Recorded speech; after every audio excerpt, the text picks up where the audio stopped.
Hello everyone, it's Carrie. Welcome back to my channel.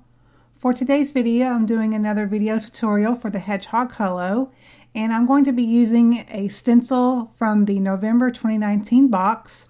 And I'm not exactly sure what this one is called. It doesn't necessarily say it on the packaging, but this is the stencil if you decide to go ahead and get the box. This is the stencil that you'll be getting in your box.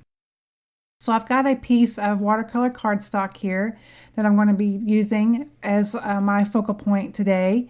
I like this cardstock because it's bright white and it's also really thick, and it's also perfect for the use of distress inks. And that's what we're going to be using. And well, no, we're not. We're going to be, I'm so used to using distress inks lately. We're actually going to be using just regular dye inks that I have in my stash. I've got one from Fawn and then one from Summon Stamp. I wanted some, traditional colors, but I wanted a little bit of different variation of those colors. So this is more of a dark teal color, and then I have more of a raspberry color from Fawn. I'm going to be using my ink blending tools today, and I've got some really fun sponges on the end of them that I'm going to be trying out, and I'm just really enjoying how much color you can put down in such a short amount of time. So if I can think about it, I will list all the supplies that I have used in today's video down below in the description bar area, or you can find this information as well on the Hedgehog Hollow blog, and I will have that linked below as well.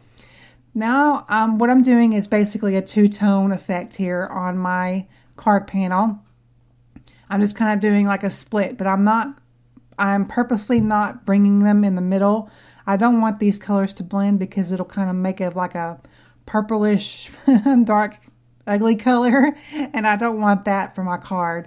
So I'm purposely just kind of making a split right down the middle and ink blending these two sections with my ink. And some of the areas of the stencil I really got to apply, more pressure through the stencil, and I think it's because of the thickness of the watercolor cardstock that I'm using. But nonetheless, I did get the color that I wanted on there. And like I said, in the middle, it won't matter what it looks like, because we're going to be putting a sentiment right there in the middle. So you can see what that looks like now. I have die cut that down with a stitched rectangle die off camera. I've also cut down a piece of light fog cardstock here, just to kind of do something a little bit different other than white. And because I was going to put this on a white card base, or I am going to be putting on a white card base, this makes it stand out a little bit more than just putting white on white. So I've also got a piece of the same color cardstock, little strip here, and I took that same rectangle die and I applied that stitching right on the edges of this cardstock so that it will match up whenever I apply this to my card.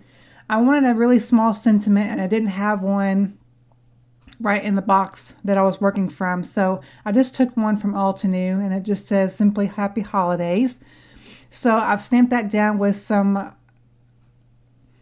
Fawn ink that is a little bit darker than it's actually a little bit lighter than a gray. But it looks black on camera, but it's actually just a really deep and dark gray color.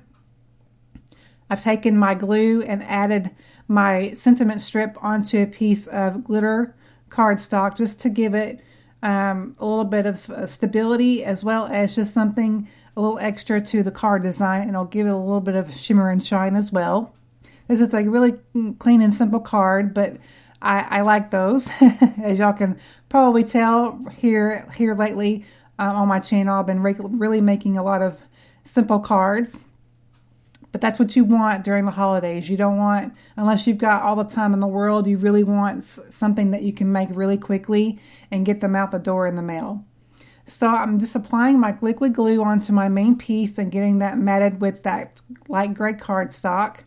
And then I'm going to apply more glue onto this piece, and then apply it to my A2 size card base, which I have scored at the top to make it a 4.25 by 5.5 inch card. I'm going to take that same glue and add my sentiment strip here and get that into place. And you wouldn't think that much, the little peak of the glitter wouldn't add as much because you don't see much of it with the sentiment strip. But once it catches the light, and you can kind of see it there, once it catches the light, it's really beautiful, and it just adds that just little bit of simplicity and sparkle and shine for a holiday card. I'm scoring my card base now with my Teflon bone folder and giving it a good crease. And then I'm going to take my liquid adhesive, apply that to the back of my main panel, and then get that into place onto my card. And then once I do that, this card is complete. So thank you all so much for watching today. I truly appreciate it as always. All the supplies are listed and linked below the video as always. And be sure to visit the Hedgehog Hollow blog for more details about this card and other inspiration for the November 2019 box. If you haven't subscribed to my channel, I would love for you to subscribe and make sure that you do hit that notification bell if you want to be notified for any future videos.